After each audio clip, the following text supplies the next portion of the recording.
Hey everyone welcome back to my another short. So आज मुझे आपण सहित शेयर करने जाऊँगी आंबर चटनी केमती कौन हुए एंड आंब क्या सब पसंद आपण मैंने मत कमेंट करके जनातु मत बहुत पसंद आंब एंड मुझे आंबर आज जाऊँगी चटनी बनवाई।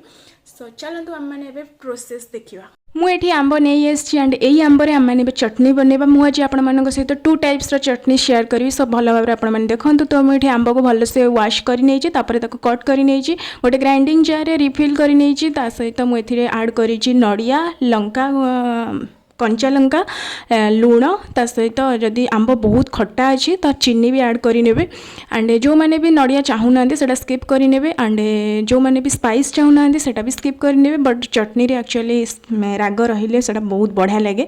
तो चलते एवं आम मैंने यहाँ ग्राइंडिंग करदे आ ग्राइंडिंग कला टाइम टिके टिके खद खदड़ा रहिले से चलो बट बहुत सारा रखिए।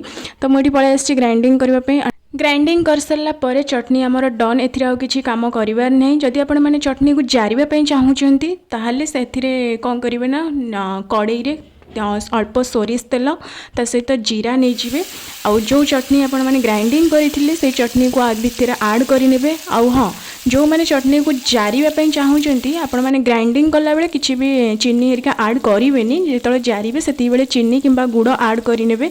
और जो मैंने सेमती चाहूँगी जोटा कि खाली ग्राइंडिंग करना खावाई आई मीन चटनी तो से बेले आपण मैंने ग्राइंडर रे चीनी आड करेंगे।